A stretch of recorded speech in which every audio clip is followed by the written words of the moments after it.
Bonjour à tous, bonjour Aristide, bonjour Pierre. Donc nous sommes live, on va attendre quelques minutes que les participants arrivent. Et puis, côté Witekio, on va aussi retransmettre ce webinaire sur LinkedIn. Donc, on lance aussi en parallèle un LinkedIn Live pour que ce soit streamé à la fois sur Livestorm et sur LinkedIn. Je vois qu'il y a déjà quelques participants et je vérifie juste que mes collègues du marketing ont pu lancer sans problème. Tout est bon. Et je vous propose qu'on attende une petite minute avant de démarrer.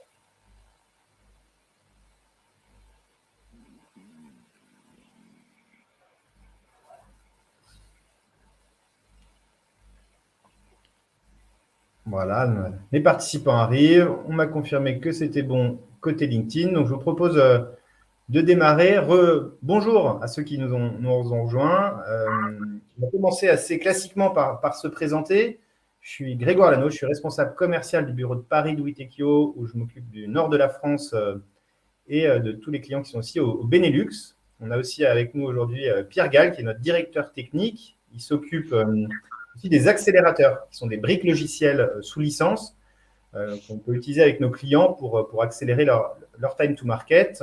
Et puis, pour dire quelques mots rapidement de Witekio, on a 170 développeurs en France et à l'étranger, de l'embarqué au cloud. Et on travaille dans un mode de co-développement et un mode projet avec nos clients pour accélérer leur time to market sur les développements logiciels, souvent dans des logiques d'IoT. Je passe la main maintenant à notre partenaire SparkLab Aristide pour qu'il puisse se présenter. Ouais, super, merci Grégoire, bonjour à tous. Donc Aristide Wolfram, moi je suis un des deux associés cofondateurs de l'agence SparkLab. On est donc une agence en innovation à Lyon et notre métier c'est de faire ce qu'on appelle du design d'offres innovantes. Donc on accompagne des entreprises, surtout industrielles, à développer des nouvelles offres, des nouveaux business models, surtout qui intègrent souvent des notions digitales et en particulier toutes ces notions d'IoT qu'on va voir aujourd'hui. Et nous, notre métier, c'est d'aider ces entreprises quand elles ont des briques techniques, à en faire une offre viable économiquement pour leurs clients et quelque chose qui va intéresser les utilisateurs. C'est vrai que c'est là où les offres de Witekio et de SparkLab se complètent très bien sur les sujets dont on va parler aujourd'hui. Oui. Avant de démarrer, juste, donc vous avez donc, dans Livestorm la possibilité de poser des questions, soit via le chat, soit via les questions, enfin, soit un petit bouton questions en bas à droite. On les traitera plutôt à la fin, assez classiquement. Et puis, aussi, n'hésitez pas à l'issue de ce webinaire, il y aura nos contacts pour voir des sujets. S'il y a des sujets que vous voulez voir lors d'un rendez-vous, on sera ravis d'organiser ça, aussi bien côté SparkLab que côté Witekio. Je vais passer maintenant la parole à Pierre pour introduire, on va dire, le sujet d'aujourd'hui, de quoi on parle. Pierre, je te laisse la main. Effectivement, bonjour à tous. Merci Grégoire. Alors, vraiment une brève introduction. Aujourd'hui, on va parler d'equipment as a service ou de transformation de business model vers du service. Donc, qu'est-ce que c'est que ce fameux as a service? En fait, c'est un terme qui vient beaucoup du cloud. On trouve beaucoup d'infrastructures as a service ou le fameux software as a service. Et aujourd'hui, on trouve de plus en plus ce qu'on appelle l'equipment as a service. Et le concept de fond, c'est de passer d'un business model où je vais vendre un produit, un business model où je vais avoir une forme de revenu mensuel ou annuel qui va me permettre de louer, d'offrir un service, de louer mon équipement ou d'offrir un service à mes clients à travers un fee qui va être régulier. On ne trouve pas que de l'équipement as a service, évidemment. On va voir qu'il y a plein d'étapes qui peuvent nous emmener jusque-là. Dans ce qu'on trouve aujourd'hui comme typologie de services finalement associés à ces produits, et en fait, on retrouve beaucoup de l'IoT dans cette thématique et c'est pour ça qu'aujourd'hui, on va vous parler aussi et vous faire une introduction sur ce qu'est l'IoT, en quoi ça consiste, quelles sont les architectures techniques et quelles sont les bonnes méthodologies pour travailler dans ce domaine. Le plus important pour commencer à se lancer dans un nouveau projet de la bonne manière, c'est de comprendre dans quelle typologie de projet on est. En fait, aujourd'hui, nous, on a vraiment identifié trois catégories de projets dans lesquels nos clients se retrouvent. Soit on va être dans de l'optimisation d'un produit. Je vais avoir besoin d'optimiser quelque chose pour améliorer une performance, réduire des coûts, Soit je vais être dans le renouvellement d'une gamme ou dans le renouvellement d'un produit, c'est la V2, c'est la V3 de mon produit que je vais développer. Soit je vais être dans la construction d'un tout nouveau produit et je vais créer quelque chose de complètement neuf from scratch. Dans ces 3 cas de figure, vous allez avoir une approche pour adresser le service qui va pouvoir être un peu différente. Et ça, on en parlera un peu tout au long de notre webinaire. Très bien. Merci Pierre pour cette introduction. Maintenant, on va passer la main à Aristide, qui va vous présenter, toujours un peu en introduction, les principaux cas d'usage qu'on peut connaître, où on va bâtir un service grâce à l'IoT, je dirais, utiliser l'IoT comme un moyen pour bâtir un service. Ouais, merci Grégoire. Alors, c'est très grosse maille, mais en fait, ce qu'on aime bien faire, c'est essayer de classer. On peut classer un peu ces différents use cases sur 2 grands axes qui vont être dans l'axe vertical plutôt tout ce qui est autour de la notion de transformation du business model, parce que c'est vraiment au cœur de ce qui va nous intéresser aujourd'hui et qui est souvent au cœur des projets IoT. Et évidemment, la partie complexité générale, donc complexité technique, mais aussi complexité de transformation en interne pour l'entreprise. Alors, ce qu'on observe, c'est que le premier cas, là, en gris, c'est souvent des choses, et c'est souvent par là qu'on commence, on verra que c'est plutôt une bonne pratique. Ce qu'on peut mettre sous le terme un peu de la mesure du monitoring, donc en industrie, le monitoring d'équipement, et en B2C, l'ajout, par exemple, de fonctionnalités, de quelques fonctionnalités à valeur ajoutée pour le client. Donc, en industrie, là, j'ai mis un truc autour de la notion de smart building, donc de mesurer les pertes de chaleur ou la consommation des équipements de chaleur dans les bâtiments professionnels, par exemple. Et ça permet vraiment d'aider le facility management à opérer. En B2C, bon, on a mis l'exemple là, des robots de cuisine où on vient les connecter pour qu'on puisse mettre des livres de recettes dedans. Ça ajoute de la fonctionnalité. Ça, attention, ça ne veut pas dire que ça n'a pas de valeur, parce que si, ça peut vraiment avoir une valeur, et notamment davantage concurrentielle sur des marchés à court terme. Donc, c'est quand même assez intéressant de s'intéresser à ce type de sujet. Mais je dirais qu'en termes de business model pour l'entreprise, c'est assez facile à prendre en main, parce que ça ne remet pas tout en question, ça ne remet pas en question le circuit commercial, la distribution. Ça ajoute à la proposition de valeur, mais ça ne change pas tout. Le deuxième niveau, où là, on va commencer à amener, je dirais, un niveau de technicité, ou en tout cas de valeur ajoutée un peu plus important, c'est quand on va passer dans des notions soit d'optimisation, donc on va faire gagner quelque chose au client, on va optimiser ses processus, soit quand on va créer des scénarios un peu nouveaux.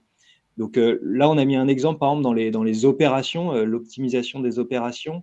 L'idée, c'est de créer des couches d'intelligence supplémentaires, pas juste d'avoir de la donnée et de la restituer, mais de commencer à créer des indicateurs métiers spécifiques, de commencer à créer de l'analyse, de savoir ce qui se passe, en fait, d'aider les opérateurs à comprendre ce qui se passe. Et donc, in fine, ce qu'on cherche à faire, c'est aider la prise de décision et faciliter le processus de décision. Donc là, l'exemple que j'illustre par ça, c'est l'exemple d'une startup qui s'appelle Energency, qui fait de l'économie d'énergie, en fait, dans les usines, simplement en récoltant toutes les données de compteurs électriques et de compteurs gaz. Ils sont capables de traduire avec quelques algos un système de plan d'action. Donc, c'est pas de la rétroaction sur les machines, hein, c'est vraiment, après, c'est de l'humain qui prend en charge. Mais ce qui est intéressant, c'est qu'à partir d'analyse de données, ils vont trouver des gisements d'économie d'énergie qui ne coûtent pas grand-chose à faire, et donner des plans d'action, en fait, aux opérateurs dans les usines pour optimiser, sans dégrader la qualité de production, mais optimiser les processus de fabrication pour baisser les factures énergétiques. Et en ce moment, en tout cas, on sait que c'est un sujet assez important. Dans les business services, au-delà des opérations, on a plein d'autres scénarios nouveaux qu'on peut mettre en valeur. Donc là, c'est tout ce qui va être de la notion de j'ajoute ou je crée un scénario un peu nouveau. Donc là, on a l'exemple, par exemple, d'un industriel qui vend des capteurs de niveau d'eau. Donc son métier, c'est vraiment ça, c'est de vendre du hard, des capteurs. Et en fait, l'idée, c'est demain qu'il passe plutôt d'un vendeur de produits de capteurs à une solution dans laquelle il va vendre un niveau de surveillance des eaux. Donc là, en l'occurrence, c'est des eaux souterraines, niveau des rivières, niveau des eaux souterraines. Mais ça permet comme ça d'ajouter des briques de valeur et de faire évoluer de manière pas radicale, mais de manière quand même un peu plus significative, son business model. Donc, pas simplement sa proposition de valeur ou son produit, mais aussi la manière dont on va adresser le client, dont on va parler avec lui. Peut-être qu'on va intermédier différemment, ou éventuellement, on va facturer ou tarifer différemment. Voilà, c'est des modifications un peu de business model. Et puis, je dirais, c'est peut-être un peu le Graal. Alors, c'est souvent mis en avant. Aujourd'hui, on va beaucoup parler d'equipment as a service. C'est un peu ce que beaucoup d'industriels cherchent à faire. C'était grosso modo passer de la possession à la location. C'est passer du produit au service et donc à vendre plutôt du temps d'exploitation de ce que fait le produit. Donc, entre guillemets, pas vendre un produit, mais vendre ce qu'il fait, vendre sa résultante à son client. Donc, ça a plein d'avantages et on va en parler aujourd'hui. C'est aussi le monde de la prédiction. Donc là, on n'est plus dans la réaction, je sais ce qui se passe et j'ai des plans d'action. C'est notamment la notion de maintenance prédictive qui est souvent donnée. On va être plutôt dans l'anticipation et à partir de paramètres différents, à partir de croisements de données d'usines, de machines, mais aussi de données souvent externes, météo, données de circulation, enfin toutes les données qu'on peut trouver par ailleurs, d'arriver à générer des modèles plutôt prédictifs, donc anticiper ce qui va se passer. Donc ça, évidemment, c'est le Graal. Maintenant, il ne faut pas se leurrer, c'est ce qui est compliqué à mettre en place. Ça peut avoir des changements assez radicaux de business model, donc des changements aussi internes assez importants. Il n'y a pas que la technique, il y a aussi toute l'organisation interne, la part commerciale. Et donc là, il y a un exemple qui est souvent cité, qui est un bel exemple, qui est Rolls-Royce, donc la partie moteur d'avion, hein, pas les voitures. Et donc, en fait, maintenant, ils tarifent les moteurs d'avion en heures de fonctionnement. Et donc, ils ne vendent plus un moteur, mais ils vendent bien un service d'heures de fonctionnement de moteur d'avion. Et à l'intérieur, ils ont rajouté tout un tas de services qui garantissent en fait le processus opérationnel. Donc, le constructeur sait que, ou la compagnie sait que son avion va être exploitable, mais ne possède pas en fait le moteur. Voilà dans les grandes lignes voilà, ce qu'on peut dire un peu sur ces grandes catégories de use case. Merci Aristide. Je pense que c'est très clair et très intéressant de pouvoir balayer un peu tous ces cas d'usage et puis avec cette grille de lecture entre la complexité et la transformation. Alors maintenant, ce que je vous propose, c'est qu'on passe dans la deuxième partie un peu de ce webinaire, après cette introduction un peu longue, mais pour bien cadrer les choses. Et maintenant, on va aborder 3 points principaux. D'abord, quand même rentrer sur un côté technique, c'est comment l'IoT permet, qu'est-ce qu'on veut dire quand même autour de ça. Donc, c'est plutôt Pierre qui en parlera. Après, Aristide et moi, on va vous parler de business et d'opération. On va rentrer un peu dans ces détails-là parce que c'est quand même ce qui est important aussi pour bâtir un service.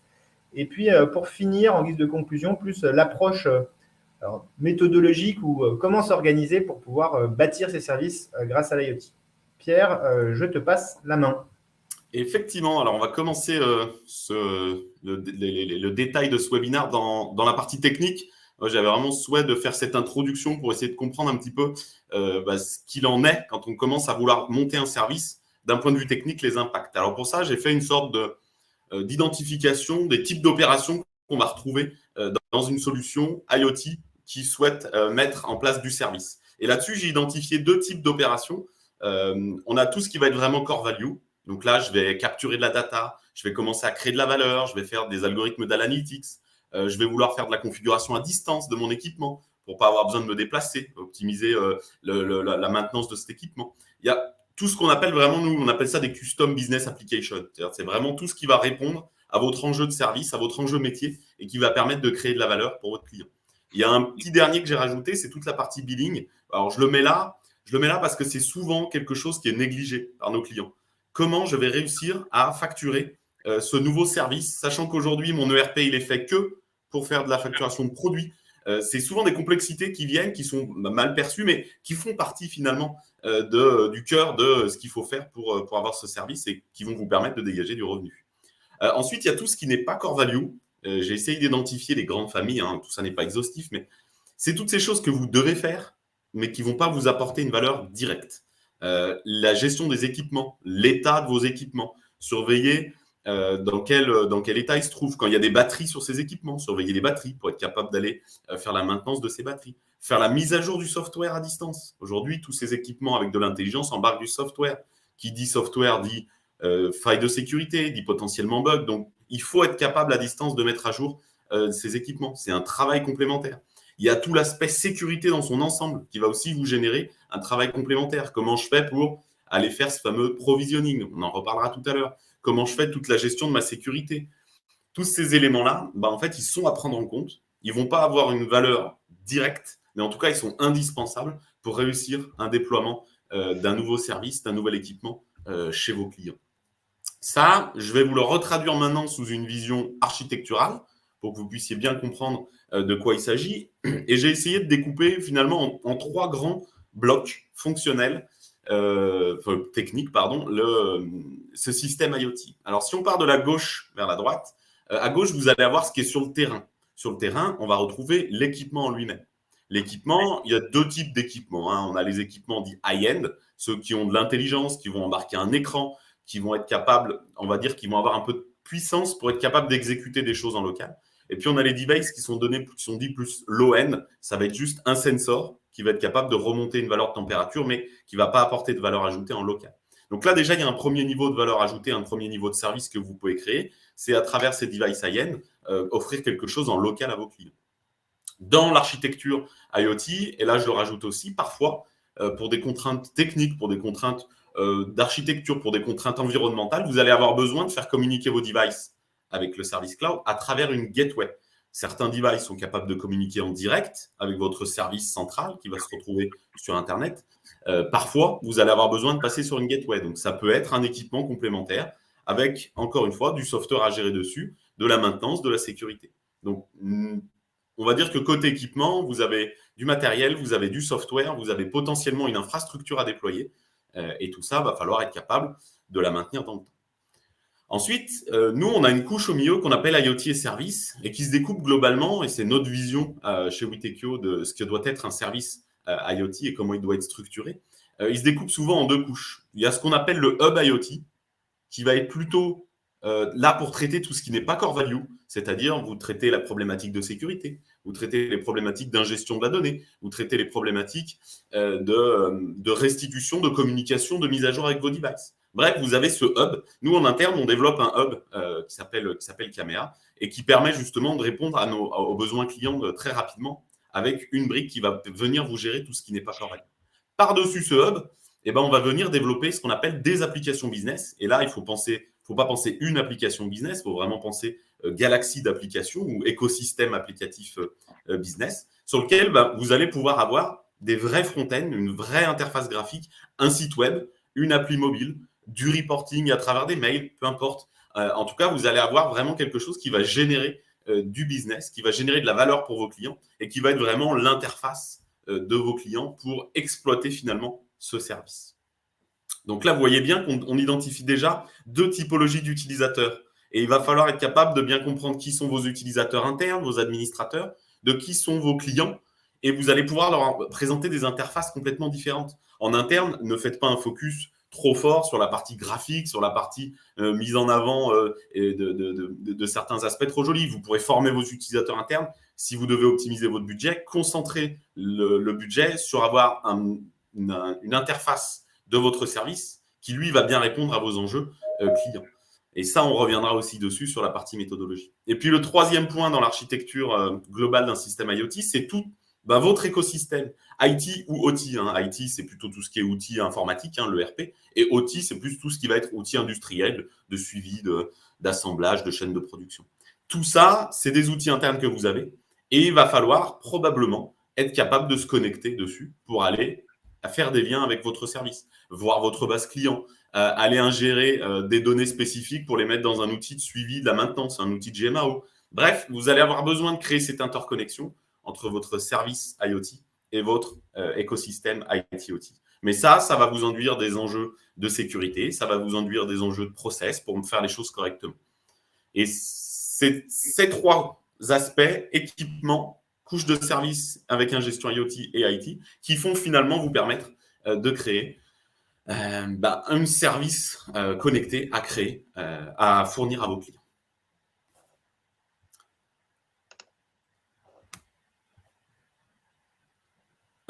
Là, tu es mute, Grégoire.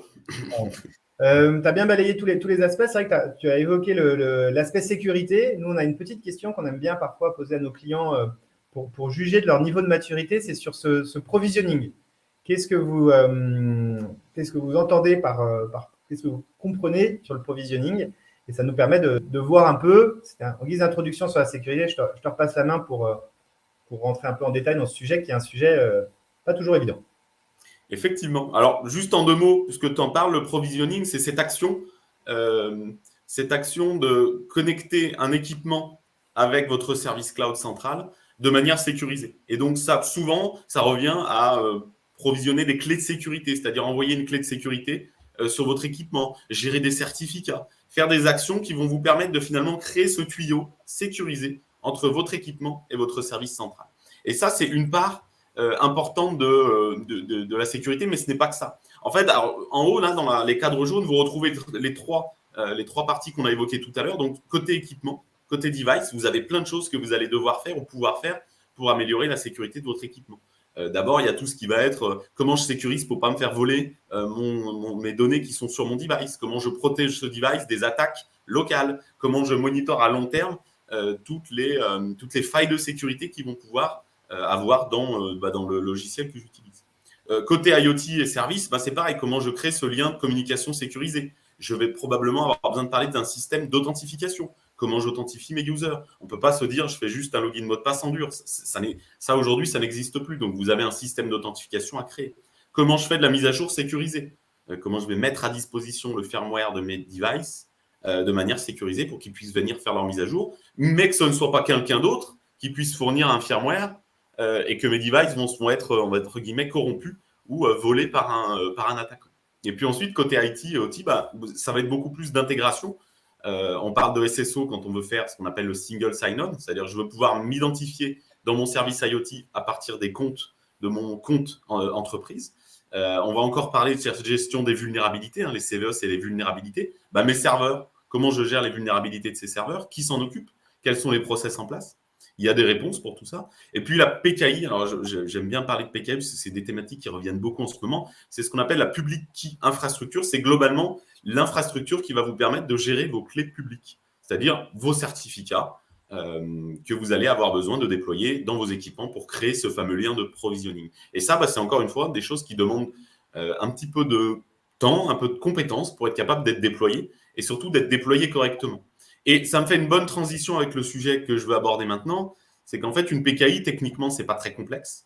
Par contre, d'un point de vue process, pour être sûr de ne pas avoir de faille dans mon process, ça devient complexe. Et en fait, la sécurité, on l'aborde souvent d'un point de vue technique, en tout cas dans les présentations, quand on vous fait peur, c'est « oulala, j'ai un attaquant qui va me faire une attaque par déni de service ». Mais en fait, derrière la sécurité, il faut voir qu'il y a vraiment beaucoup de process à mettre en place pour arriver à se garantir qu'on ne va pas avoir de faille dans notre système. Et c'est ça, en fait, l'enjeu fort de la sécurité, c'est de se garantir que quelque part, la couverture de ce que je souhaite mettre en place d'un point de vue sécurité est bien compliante, est bien compatible avec le type d'attaquant que je peux avoir. Et il faut faire vraiment attention, c'est-à-dire qu'en fait, la sécurité, on peut toujours en rajouter des couches de sécurité. Et le vrai enjeu, c'est de comprendre contre qui je veux me protéger. Et donc, pour ça, il faut faire des analyses de sécurité. Derrière, on parle aussi de compliance. Tout ce qui va être, par exemple, je veux faire du normé militaire américain, il faut que je sois compatible ITAR. Je veux faire du nucléaire français, va falloir que je sois compatible avec les bonnes normes de développement. La question que beaucoup se posent, si je fais un device IoT, je fais un service, est-ce que je dois avoir une certification? Aujourd'hui, le monde de la certification dans la sécurité, en tout cas dans l'IoT, c'est quelque chose qui est encore assez une jungle qui est pleine de possibilités. La Commission européenne commence à standardiser des choses pour tout ce qui est équipement IoT consumer, mais on n'a pas encore de vraies règles et de vrais niveaux de sécurité imposés par qui que ce soit pour les équipements. Donc, il faut commencer à regarder. Ce n'est pas évident d'aller vers une certification, mais c'est des choses qui se font bien. Il existe des référentiels de sécurité qui vont être, entre guillemets, beaucoup inspirés de ce que l'Union européenne travaille pour justement préparer ce futur travail. On est sûr qu'un jour, on viendra vers des certifications pour l'IoT, pour les devices connectés. Donc, c'est un travail qui se prépare en amont parce que c'est aussi un travail documentaire au-delà d'être un travail technique. Enfin, dernier point que je vais aborder aujourd'hui sur cette track technique, c'est un petit retour et une transition sur la partie business et valeur. Ce qui a un coût a en général une valeur. Et en fait, la sécurité, c'est quelque chose qui peut être tout à fait valorisé. Aujourd'hui, vous allez pouvoir mettre en avant le côté mon équipement, mon service est sécurisé, vous ne craignez rien. si vous utilisez notre service. Et en fait, vous allez pouvoir vous différencier de vos concurrents. Vous allez pouvoir être capable de mettre en avant finalement cet aspect sécurité et créer de la valeur dessus en augmentant un petit peu le service ou en proposant des services additionnels pour protéger de manière encore plus importante vos données, les données de vos clients. Bref, tout ça fait une transition assez naturelle puisque maintenant, on va parler vraiment de business et de création de valeur. Merci Pierre. Effectivement, là, on a parlé du comment quelque part, cette brique IoT avec une vision large. Et maintenant, c'est aussi le pourquoi, le how, d'un point de vue business et opération aussi, parce que les deux sont très liés. Je vais faire une introduction, puis après, je passerai la main à Aristide pour évoquer des cas d'usage réels là-dessus. Bon, basiquement, quand on construit un service au-dessus d'un produit, c'est pour générer plus de valeur. Souvent, c'est simplistique, mais quelque part, il y a cette courbe avec ce plafond de verre autour des revenus que génère un produit. Le fait de rajouter des services, ça va consommer un petit peu il va y avoir des investissements, mais après, on va pouvoir générer davantage de revenus.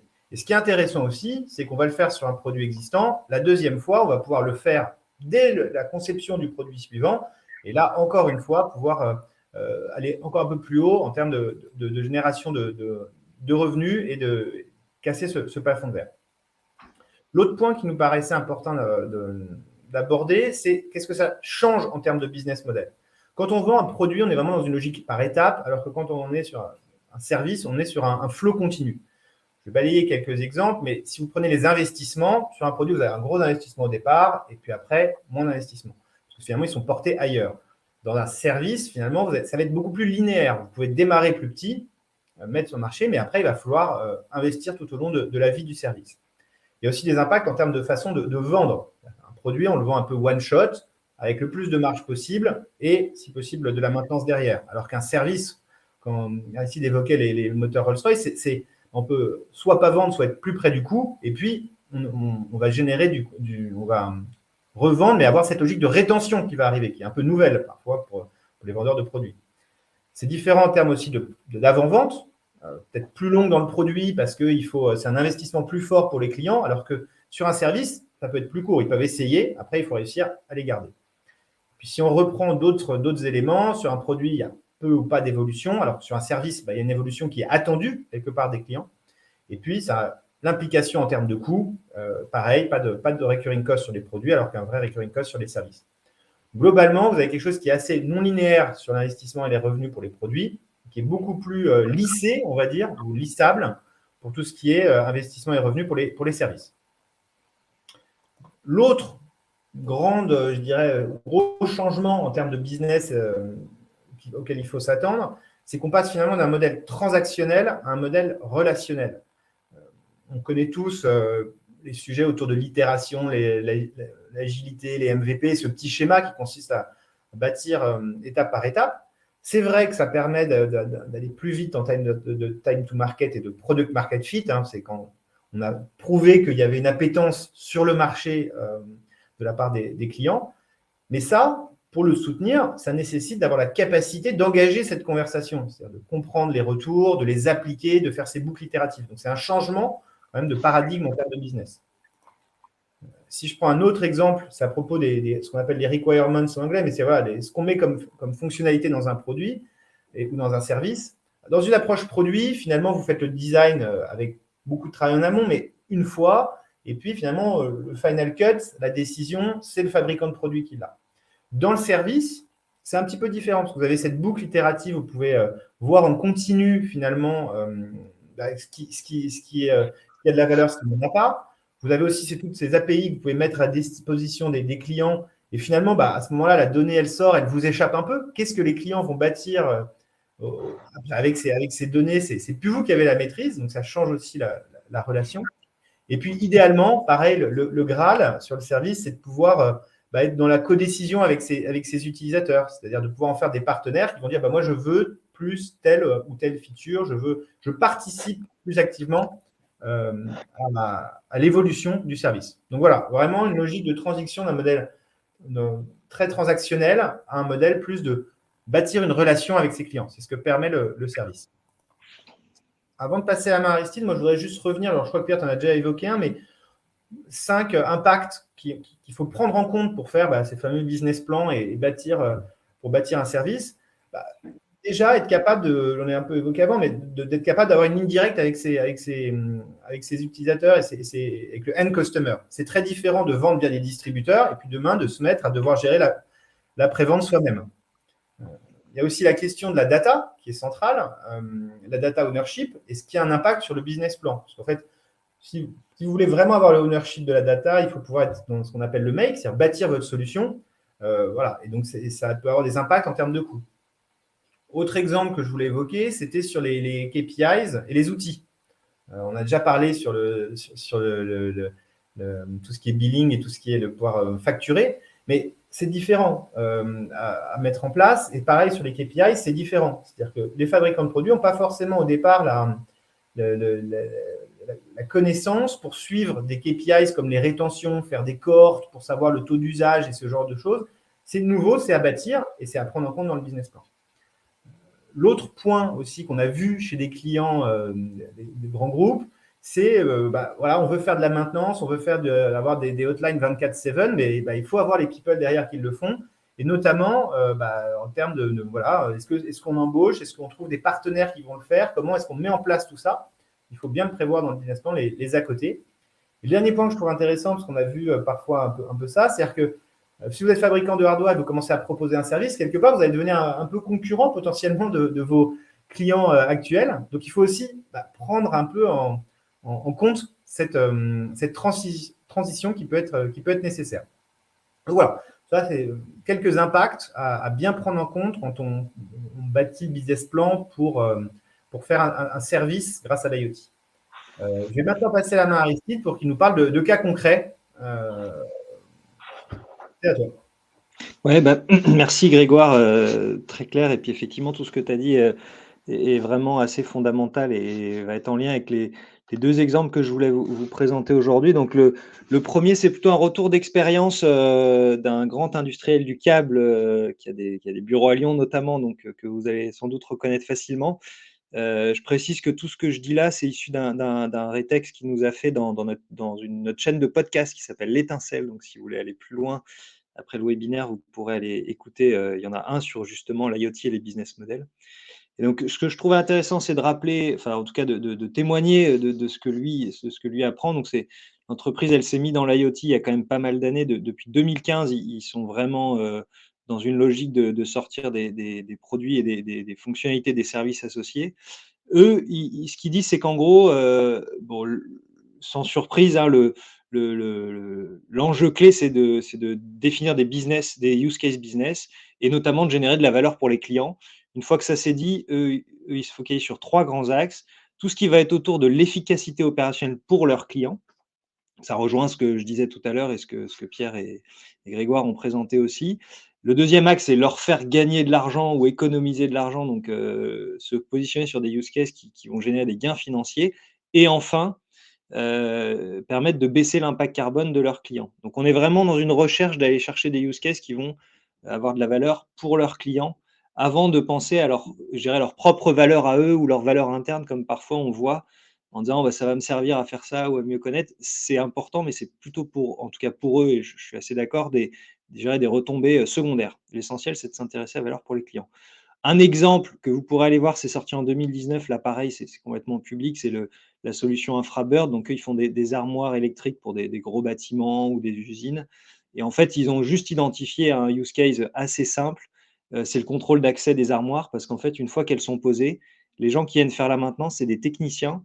Et il y a potentiellement des tonnes de différentes entreprises prestataires qui viennent intervenir dans les armoires pour régler la partie clim, enfin les accès électriques pour la partie clim ou pour d'autres, pour les aspects chauffage, pour les aspects lumière, par exemple.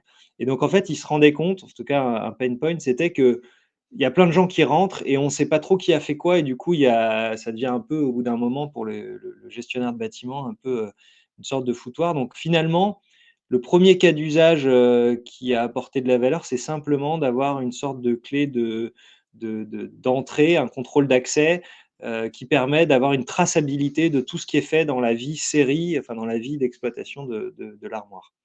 via une appli. Enfin, bon, voilà, vous pourrez aller voir un peu la solution. Ce que je trouve très intéressant, c'est son témoignage sur la notion d'organisation. On a souvent tendance à un peu le zapper. Grégoire, tu l'as bien dit dans tes 5 points.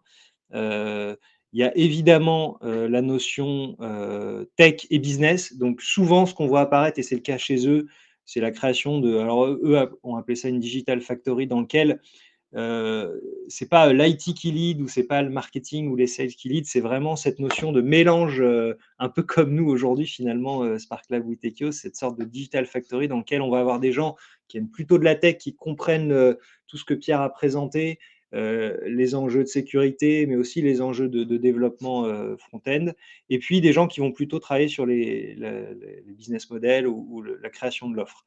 Eux, aujourd'hui, c'est 70 personnes. Au départ, ils étaient 5. Donc voilà, ils ont grandi au fur et à mesure en mettant des personnes différentes. Donc c'est un grand groupe, hein, mais voilà, aujourd'hui, c'est 70 personnes en 2022. Donc ça commence à être assez sérieux. Mais une fois que ça s'est fait, et ça, je trouve vraiment intéressant, je veux vraiment insister là-dessus. Moi, je trouve que souvent, les entreprises négligent la partie vente et la partie mise sur le marché. Et lui le dit très bien. Après, c'est comment j'apporte l'offre au marché. Et si je ne remets pas en question mon circuit de vente, ma distribution et mes vendeurs, donc y compris mes forces de vente, on peut passer très souvent à côté du sujet et ça peut être un gros facteur d'échec. Et donc, eux ont vraiment travaillé sur cette partie vente. Ça ne veut pas dire qu'il faut tout changer, ça ne veut pas dire que vos forces de vente ne sont pas les bonnes, mais en tout cas, il faut à minima se poser la question. Et donc, eux sont passés par voilà, une force de vente particulière, dédiée ou en tout cas modifiée, et accompagnés avec des outils et des programmes de formation, parce que vendre du digital et un service, ce n'est pas du tout la même chose que vendre un produit. Ça, je crois, Grégoire, tu l'as bien dit. C'est redit dans cet exemple. Et enfin, les gains, parce qu'on se dit souvent, mais in fine, qu'est-ce que tu gagnes?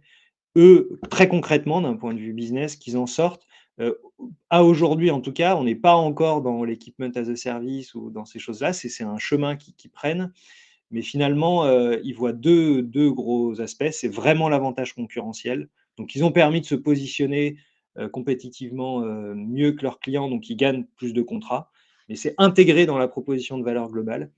Et puis, ce qui est intéressant, c'est qu'ils voient apparaître, parce que ça marche souvent par appel d'offres ou gros appels d'offres, ils voient vraiment apparaître la partie digitale, IoT, solutions digitales, se rajouter dans les appels d'offres. Et donc, ça, ils trouvent que c'est une tendance qui est assez forte pour eux.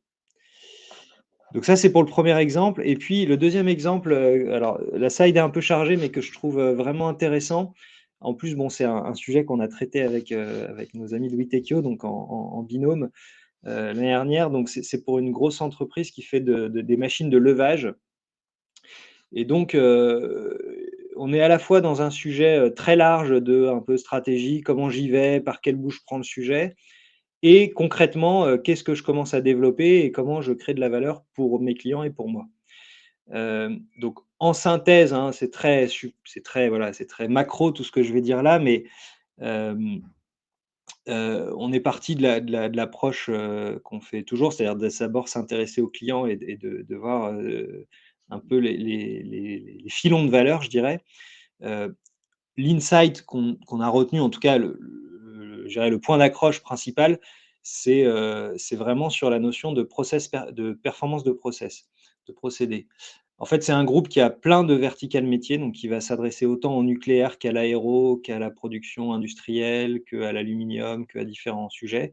Et donc, ils voulaient qu'on traite beaucoup de sujets différents. On s'est rendu compte qu'il y avait beaucoup de spécificités dans chaque business unit.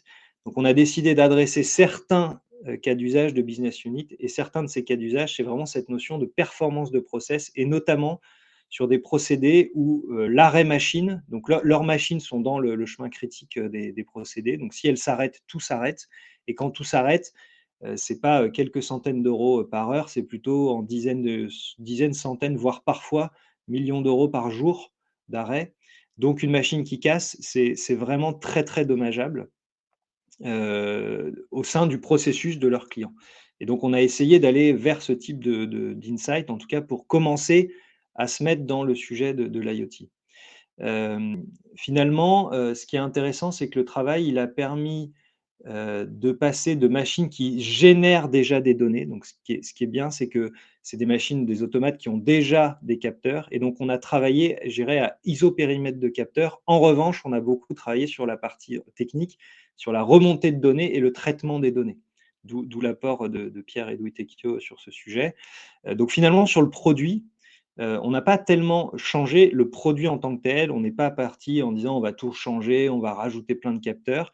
On a juste rajouté, je dirais, des add-ons pour transmettre la donnée et la connecter. En fait, on a juste branché la donnée via des systèmes de data logger.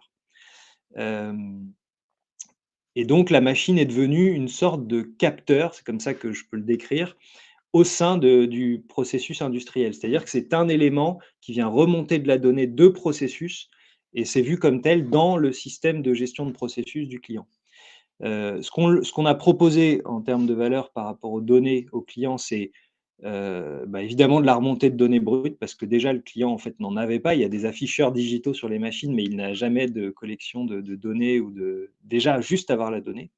Et puis on a, c'est un peu le niveau 2 que j'expliquais en début de webinaire, on a créé au travers d'ateliers dédiés avec les clients, on a créé quelques indicateurs métiers à valeur ajoutée et qui sont des indicateurs pertinents, qui n'existaient pas et qui apportent une valeur ajoutée aux clients, notamment parce que cet industriel qui maîtrise le métier du levage a une vraie compétence dans ce métier, ce que n'a pas son client. Son client est un utilisateur de la machine, mais en tant que tel n'est pas un expert du levage. Et donc, ce qui est intéressant, c'est d'arriver à traduire l'expertise que j'ai moi en tant qu'industriel et de la retraduire au travers d'indicateurs pour mon client qui, lui, n'a pas vraiment envie de rentrer dans les micro-détails de ce qu'est le métier du levage en l'occurrence.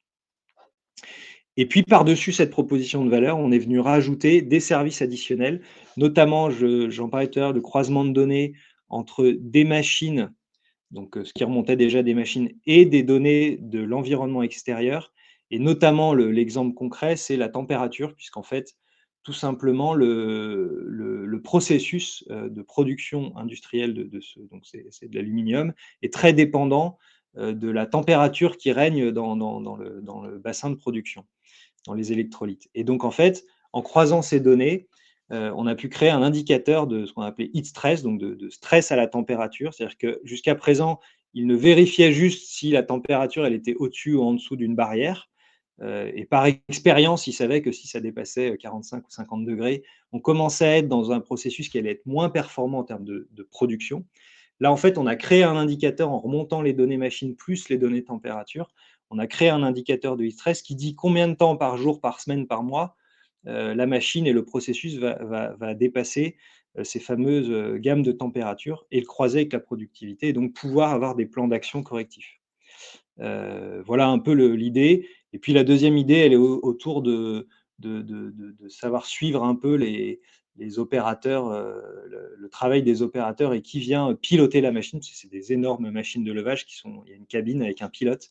Et donc, comme il y a pas mal de turnover, il y a aussi une question humaine, c'est qui pilote et comment on va mieux former les pilotes. Voilà, même si le sujet du tracking de comment je travaille est un sujet un peu complexe, donc qui sera plutôt traité en deuxième niveau. Le troisième point, c'est l'impact sur le business model. Alors, ce qui est important, en fait, c'est que souvent on se dit, tiens, je vais complètement changer le business model, je vais tout changer. Puis finalement, on se rend compte que nos clients, ou les clients, ils ont aussi des attentes et qu'on ne peut pas faire n'importe quoi. Et donc, notamment l'equipment as a service qui consiste en gros à passer d'un investissement produit, donc de CAPEX, à vendre de l'OPEX, donc des coûts d'opération. Ça fonctionne dans certains cas, mais il y a d'autres clients pour qui ce n'est pas du tout intéressant. Par exemple, ils ont des moyens financiers importants et donc ils préfèrent investir plutôt que d'acheter des opérations. Là, en l'occurrence, pour ce cas précis, on a deux leviers de modification ou d'enrichissement du business model.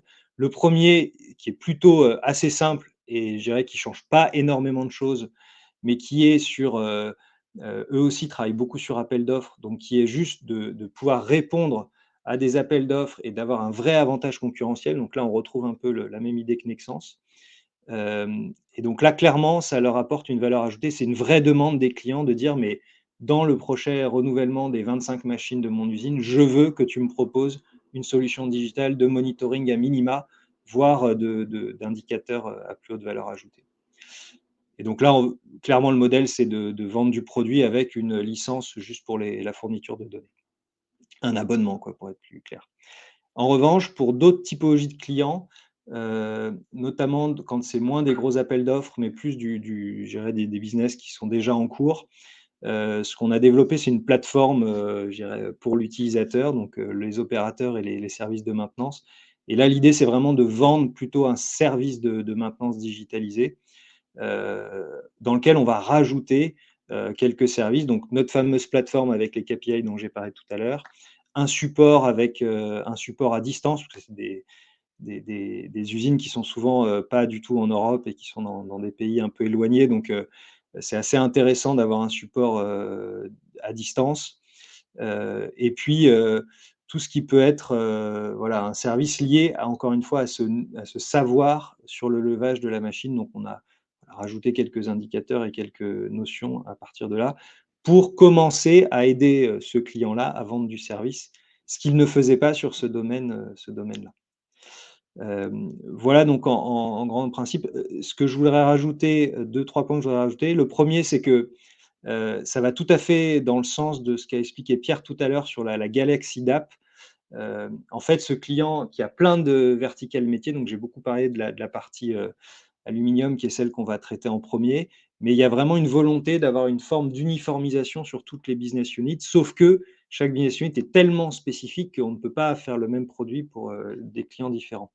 Donc, on a eu cette logique un peu transversale de mettre dans tout ce qui est transverse les notions de sécurité, les notions de plateforme, les notions de hub IoT, les notions de connectivité avec les devices dont j'ai parlé tout à l'heure. Donc ça devient comme une espèce de gamme transversale au groupe industriel.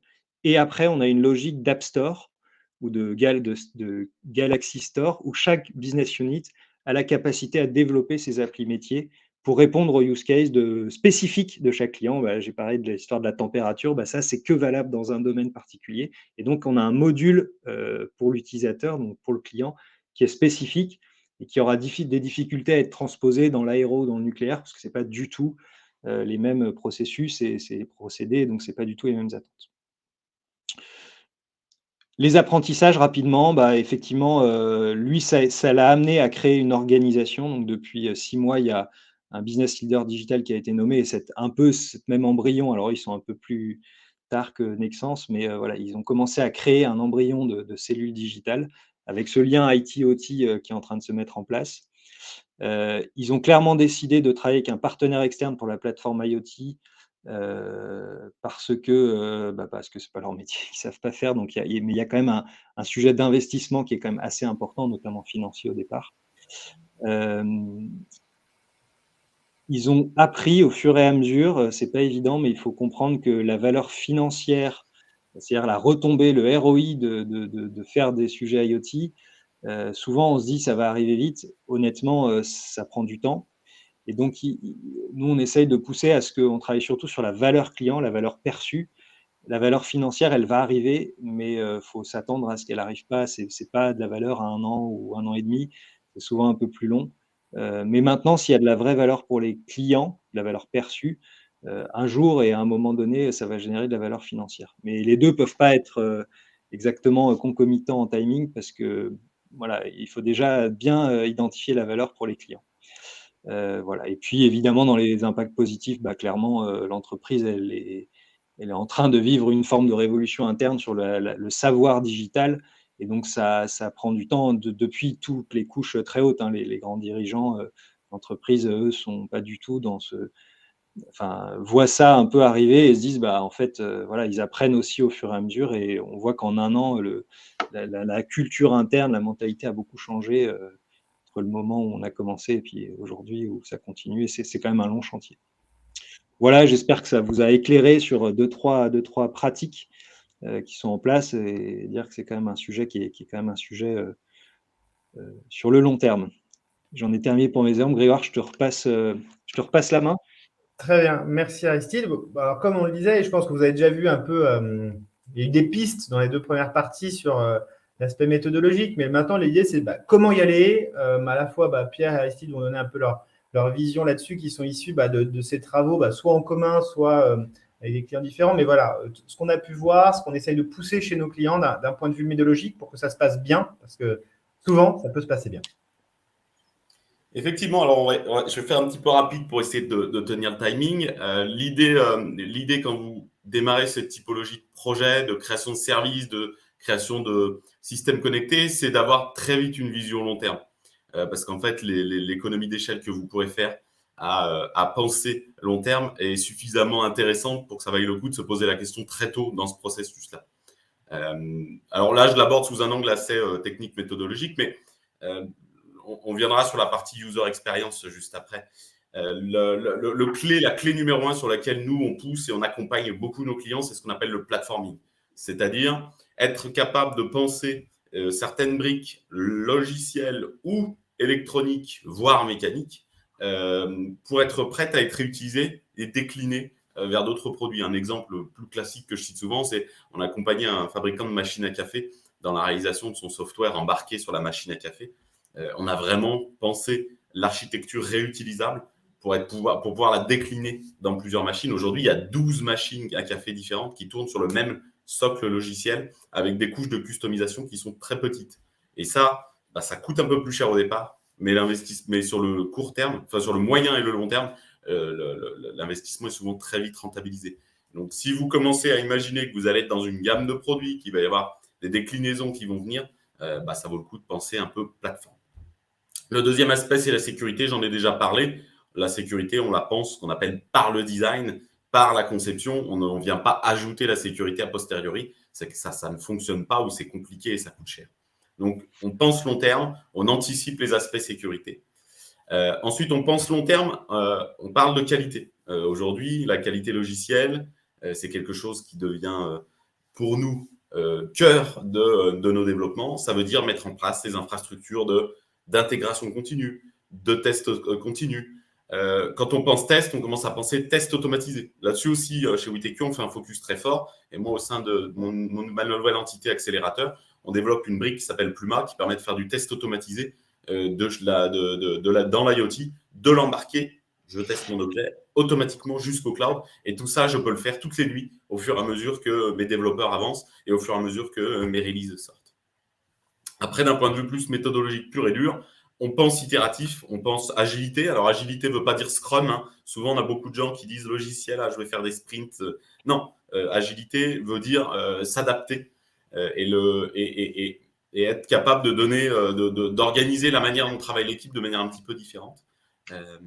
Ces itérations, elles vont vous permettre de réajuster au plus tôt, finalement, le tir quand vous vous rendez compte que ça part pas forcément dans une direction attendue, quand vous vous rendez compte que les clients, lorsqu'ils découvrent l'interface, en fait, il y a des choses qu'ils ne comprennent pas. Donc, ça veut dire être réactif et être capable de s'adapter au plus vite à la situation tout au long et tout au fur et à mesure du développement.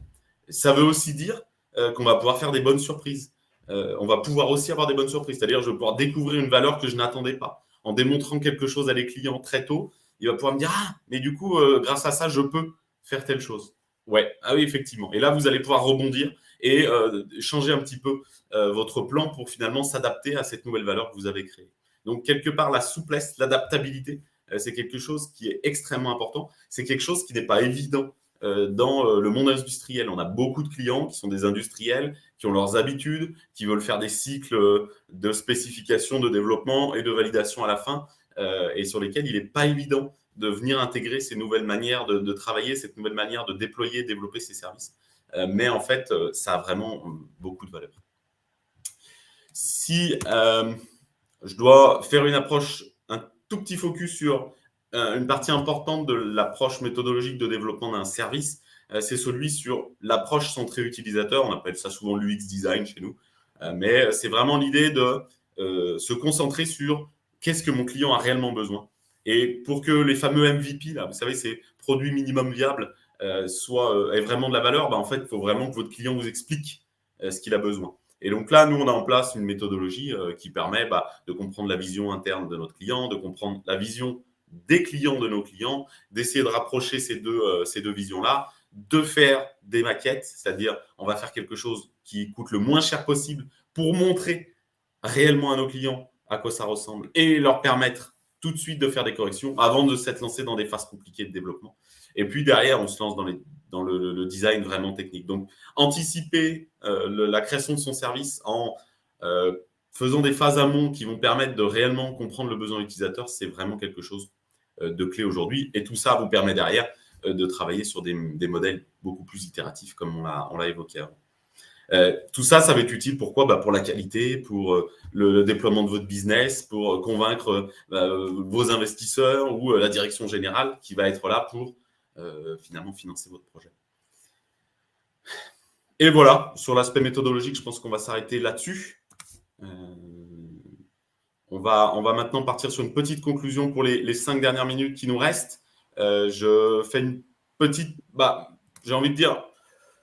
Si vous devez vous lancer dans un développement de ce type-là, y aller étape par étape, c'est vraiment la clé du succès. On ne commence pas par se dire, tiens, je vends aujourd'hui mon produit, demain, dans 6 mois, je vais avoir mon équipement as a service et avoir structuré mon équipe. Non, c'est quelque chose qui va demander du temps. Ça veut dire qu'on y va étape par étape. On connecte d'abord son équipement pour récupérer des données internes pour le BE, puis ensuite, on fait son premier petit service, puis ensuite, on se structure avec une équipe appropriée, une équipe de vente formée, puis ensuite, on va vers des choses plus complexes et des services plus importants. On prend en compte le ROI à court terme et à long terme, et ça, on intègre tout ça dans notre plan business et dans notre vision technique long terme. C'est ce que j'évoquais tout à l'heure avec le platforming et la qualité. Ça fait jamais de mal de voir comment nos compétiteurs travaillent sur ces aspects, quelles sont leurs offres, comment eux aussi ils itèrent là-dessus. Et puis, il faut penser équipe. Aujourd'hui, vous avez une équipe qui fait du produit pur et dur. Vous ne serez pas forcément structuré, soit parce que vous n'aurez pas forcément les bonnes compétences. Parce qu'on voit les compétences souvent qui manquent dans les BO, c'est souvent par contre cette partie web et cloud qui va être nécessaire quand on crée des services, qui n'existent pas forcément dans les BO qui font du produit pur et dur. On pense aux compétences d'un point de vue business, vente, on pense à... Et tout ça, il faut le créer. Ça veut dire recruter des personnes, ça veut dire aussi s'appuyer sur des experts. Clairement, que ce soit Sparklab ou Witekio, on accompagne beaucoup de nos clients dans cette direction-là. Mais globalement, la vision qu'on veut apporter chez Witekio, c'est vraiment allez-y étape par étape. Toi, Aristide, tu as une vision, tu voulais un peu la même conclusion, mais sous une vision un petit peu plus entrepreneuriale. Je peux te laisser conclure le webinaire. Non, mais merci Pierre. J'ai le mot de la fin. On est assez alignés. Moi, ce que je voulais juste remettre un peu en perspective, c'est vraiment cette notion d'agir en entrepreneur. Pourquoi ? Parce que toute cette notion de transformation du modèle, que ce soit à la marge ou que ce soit plus significativement, il faut un peu le voir comme la création d'une nouvelle activité économique. Et donc, la notion d'entrepreneur ou d'intrapreneur parfois, elle me paraît assez fondamentale. Parce qu'elle change un peu la perspective d'attente que l'entreprise peut avoir. Et c'est vrai que souvent, on est un peu obnubilé par le ROI à court terme. Quand est-ce qu'on va en avoir un ? Ça coûte cher, mais quand est-ce que ça rapporte ? Et en fait, c'est ce qui est tout à fait normal. Je veux dire, le sujet n'est pas de dire que ce n'est pas normal de ne pas attendre un ROI à un moment donné, mais il faut bien avoir en tête que vous ne créez pas juste une option de plus ou une fonctionnalité de plus ou un petit truc, vous vous engagez dans quelque chose qui est à minima transformateur de manière plus significative que de rajouter une fonction à droite ou à gauche sur un produit. Et donc, il faut se donner du temps et il faut le voir comme la création d'un nouveau business, la création presque d'une nouvelle entreprise par moment. Et donc, voilà, être capable de voir ce projet, ou en tout cas cette intention sous cet angle-là, je pense que c'est assez important, parce qu'on va rater des choses, parce qu'on va pas toujours faire ce qu'il faut et bien viser tout de suite. Et donc, c'est toujours plus facile de prendre des échecs comme des phases d'apprentissage qui permettent de grandir, plutôt que comme des échecs, et puis allez, on balaye, on arrête.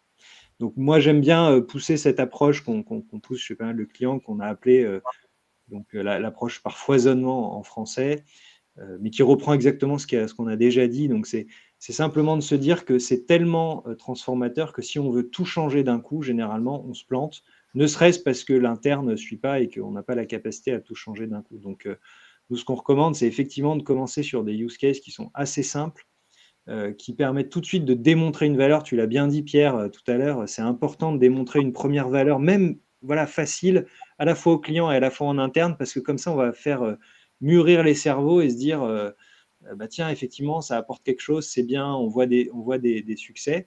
Encore une fois, ça ne veut pas dire qu'il ne faut pas se projeter et se dire, tiens, voilà vers où je veux aller, mais commencer par démontrer des choses simples, plutôt rapides, qui ne changent pas tout, qui ne mettent pas tout par terre, pour apprendre et pour mieux connaître tout ce monde de l'IoT au sens large, qu'on a, je pense, bien balayé. Et puis après, voilà, on va pouvoir commencer à monter sur des niveaux 2, des niveaux 3, donc des use cases plus stratégiques, des use cases plus radicaux, et puis des cas clients plus complexes, voire des nouveaux business models. Donc ça reprend un peu ce qui est en bas. Moi, j'aime bien l'approche que j'ai écrite en 2, l'approche pyromane. Bon, le mot pyromane ne vient pas de moi, mais j'aime bien cette idée, c'est de dire en fait, essayer d'allumer des feux à différents endroits dans sa stratégie et voir celle qui prend le plus vite, quitte à arrêter quand on voit que ça ne prend pas. Donc c'est un peu ça que ça veut véhiculer. Et puis le point 3 est vraiment important, c'est que faut vraiment se dire, c'est pas juste une incantation, que ça part du terrain. Et donc il faut vraiment que ce soit encore une fois, bien comprendre le terrain, commencer par des choses simples qui solutionnent la vie des gens, et c'est de quelques personnes, ou en tout cas de quelques clients, et c'est comme ça qu'on va arriver à déployer progressivement des solutions et à apprendre. Voilà pour ça, je pourrais en parler des heures, mais je pense qu'on a déjà bien drafté et qu'on est arrivé un peu au bout de notre timing. Je te repasse la parole. Merci beaucoup Aristide et Pierre. Alors on a une question autour du type d'organisation chapeau. Est-ce que c'est un BE-IT et quelques exemples? Je crois qu'on a en partie, enfin un peu, c'est Digital Factory qui pilote ça, et puis un réseau de partenaires aussi performants, hein, parce que comme vous voyez, aussi bien à côté de Sparklab que Witekio, on est performant sur notre secteur, notre cœur de métier, mais aussi comprendre tout ce qu'il y a autour pour accompagner nos clients, je dirais, dans ces différentes étapes. Il faut pouvoir Alors, après, je pense que la question, je la perçois un peu sous un autre angle. C'est quel type d'organisation il est possible de mettre en place pour faire travailler ensemble BE et IT.